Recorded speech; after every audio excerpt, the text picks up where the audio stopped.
युवाओं सुनना, बूढ़ों की बात भी अलग है, लेकिन ये युवाओं की बात कि आप एक बात ध्यान से इस पर विचार कर लेना। ईश्वर नाम की अगर कोई चीज इस दुनिया में है तो वह भी फल उसी को देती है जो कर्म करता है। जो कर्म नहीं करता उसको फल भगवान भी नहीं देता।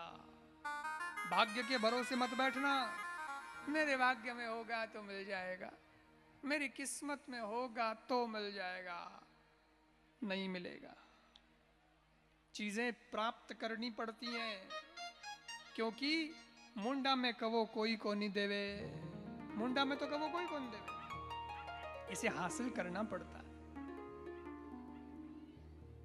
इसलिए कर्म भाग भरोसे जगह बैठा रहे नहीं, वे लारी ज रह गया। और थोने घणो भाग्य माते भरोસો है तो एक काम करजो, रात रा शाम रा कथा बाद में घरे जावो ने के जने घरे जावो, जने घरो थोड़ो कमरो है भी कमरा में जईजो, दरवाजो बंद करजो, मयूं कुंठो लगान हुजईजो अन पछे कहीजो मारे भाग्य में वही तो कमरा में रोटी मन कोई दे। भूखा मर जाओला, कोई रोटी को निकाल लेला। भगवान भी नाराज हो जाएंगे, भले आदमी तेरे घर में मैंने अनाज दिया, मैंने तेरे को आटा दिया, मैंने तेरे को सब्जी दी, मैंने तेरे को रसोई दी, चूल्हा दिया, सिलेंडर दिया, सब कुछ दिया, और हमें भरोसे बैठो भाग्य रे। अरे जा उठ, रसोई में आटो मोल, रोटी बना, सब्जी बना, मन पड़ी जड़ी सब्जी खावे कनी थने गुण ना दे, थारी भूख यूं मिटेला। इसलिए कर्म तो करना ही पड़ेगा, क्योंकि भाग्य कर्म से ही बनता है, भाग्य से कर्म नहीं बनता, याद रखना, कर्म से भाग्य बनता है। नियम यही है। तो नियम से तो आप अलग कैसे जाएंगे? आज जो आप कर रहे हैं वो कल का भाग्य बन जाएगा आपका। बच्चा 10वीं में पढ़ेगा तो मेरिट उसका भाग्य हो जाए कि हाँ छोरो पढ़ाई बढ़िया करी, नंबर बढ़िया लायो भाई, सीधी बात है। उन चौका नंबर उन्हें कौन रोक सके बताओ? 10वीं में अच्छी पढ़ाई करेला तो नंबर चौका ही जाए। अरे भूंडो समय बर्बाद करियो, अडनोड ने कुदड़का मारतो रहो, एन पछे एग्जाम दियो ने फेल हो गयो, तो उसका दोष किस पे? भगवान पे थोड़ा ही है, खुद पे ही है कि बिरा पढ़ियो को नहीं। इसलिए पढ़िए पढ़िए। कुछ लोग कहते हैं नहीं नहीं महाराज ऐसे नहीं होता है, ये कंपटीशन में और उसमें उसमें आप फिर देखते हो पढ़ाई तो बहुत करते हैं, नंबर तो तब भी तो नहीं आता। फिर हमारी मेहनत में कोई कमजोरी थी क्या, कमी थी क्या? सुनो,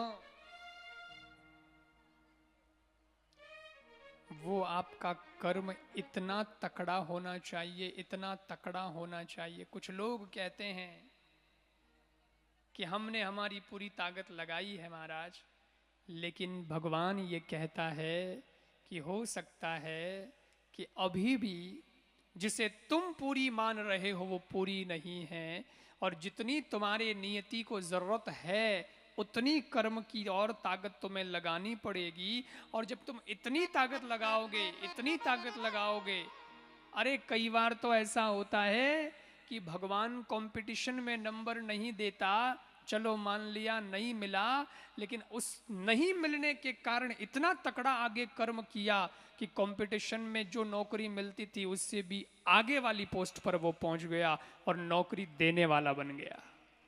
नौकरी करने वाला नहीं, नौकरी देने वाला बन गया। तो बताओ वो झटका ना मिलता तो आदमी आगे बढ़ता क्या? सोचो तो सही। दक्षिण भारत रामेश्वर सागर की लहरों के थपेड़े खाता हुआ, अध्ययन करता हुआ, नाव में बैठा हुआ, लोगों को घुमाता हुआ, किताबें पढ़ता हुआ एक बालक एग्जाम देने के लिए जाता है, लेकिन पैसे नहीं थे, गरीबी, तो अपनी बहन से लेता है उधार। उसने गहने गिरवी रख दी और कहा कि मैं तेरी व्यवस्था करती हूँ भाई, लेकिन तू जा, तेरा सिलेक्शन होना चाहिए हवाई जहाज में, और उसमें पायलट वायलट बनना है, ये करना वो करना, उसकी पढ़ाई। तो गहने गिरवी रख दिए बहन ने और भाई के लिए व्यवस्था की और कहा तेरा सिलेक्शन हो जाएगा तो बहुत अच्छा होगा। वो गया, एग्जाम दिया, सिलेक्शन नहीं हुआ। सिलेक्शन नहीं हुआ तो विचार करने लगा अब क्या करूं, अब क्या करूं, बहन को क्या मुंह दिखाऊंगा, बहन तो गहना गिरवी रकन मने भेजियो है और मैं बहन ने कही मुंडो दिखाऊंला। वापस घर जाने की हिम्मत नहीं हुई। सोचा कि इससे अच्छा तो देहरादून के पास में तो ऋषिकेश है, गंगा बहती है, गंगा में डूब के मर जाऊं, जिंदगी पूरी कर दूं, खत्म, कोई मतलब तो रहा नहीं। अब एग्जाम में नंबर नहीं आया। गंगा के तट पे गंगा में डूबने की इच्छा से घूम रहा था। शाम का समय था। एक संत शिवानंद जी घूम रहे थे और संत ने उस लड़के के चेहरे को पढ़ लिया और वो चेहरे को देख करके समझ गए कि ओ छोरो कीन की उन्दो करी, ओ कटेन कटी मरी। क्योंकि इसका चेहरा कह रहा है, इसकी आंखों को पढ़ा तो ऐसा लग रहा है कि ये बहुत डिसअपॉइंट है, निराश है। तो निराश आदमी है, मां तो घूमियोड़ो है, कहीं भी गलत कदम उठा सके। जाकर के स्वामी जी ने उसके पीठ थपथपाई और कहा क्या बात। उसने कहा महाराज बस जिंदगी खत्म है, कोई मतलब नहीं, मरने आया हूं गंगा में। संत बोले रात को मत मर, सुबह मरना, ब्रह्म मुहूर्त में स्वर्ग मिलेगा, अभी आश्रम चल। कहीं आश्रम हो, आश्रम में ले गए, थोड़ा भोजन कराया, फिर उसके साथ थोड़ी बातचीत करी, फ्रेंडशिप हो गई, दोस्ताना अंदाज में बढ़िया हंस खुश के बात की। क्या बात, अरे गुरुदेव ऐसा होता था, मेरी बहन ने अडाने रख के मेरे को यहाँ भेजा कि तेरा सिलेक्शन हो जाएगा, मेरा सिलेक्शन नहीं हुआ, नंबर ही नहीं आया, अब मैं क्या करूं, मैंने बहुत मेहनत की थी, अब मैं बहन को क्या मुंह दिखाऊंगा, बहन के गहने कैसे वापस लाऊंगा, ये वो सब मेरे मन में बहुत टेंशन है, मेरे को अब नहीं जीना, मन ही नहीं कर रहा है जीने का, मैं फेल हो गया। और उस बाबा जी ने सिर्फ एक लाइन कही और उस लड़के को वापस से हौसला आ गया। और बाबा जी बोले बेटा मेहनत कभी किसी की बेकार नहीं जाती, और आज ये सिलेक्शन तुम्हारा नहीं हुआ तो इसका मतलब ये नहीं कि तुम्हारी जिंदगी बेकार हो गई है, बल्कि भगवान तुम्हें इससे भी बड़ा कार्य तुमसे करवाना चाहता है, इसलिए इस बार तुमको नंबर नहीं मिला। शायद भगवान तुम्हें इससे भी आगे भेजना चाहता है, निराश नहीं हो, फिर से तैयारी करो। उस लड़के को लगा अच्छा इसके आगे भी जाना होता है। बोले हाँ इसके आगे भी तो भगवान तुम्हारा सिलेक्शन कर सकता है। जानते नहीं हो, मकान जल्दी बनता है, महल मुश्किल से बनता है, उसमें टाइम लगता है। जब टाइम लगे तो समझना कि भगवान अपना मकान नहीं महल बना रहा है। शेर भी जब आक्रमण करता है तो 4 कदम पहले पीछे हटता है, फिर तगड़ी छलांग लगाता है और टारगेट हासिल कर लेता है। बेटा ऐसे निराश नहीं होते, फिर से जुटो। उस युवा को ऐसी संत की ताकत मिली, आशीर्वाद की, उनके वाणी की, उनके वचन की, फिर से लगा।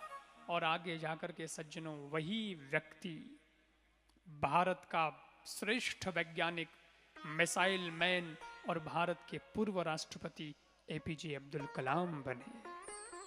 आज दुनिया उन्हें जानती। तो फाइनली बात क्या आई कि कर्म में ही हमारा भला है, खाली भाग्य भरोसे बैठने से कुछ होना नहीं है।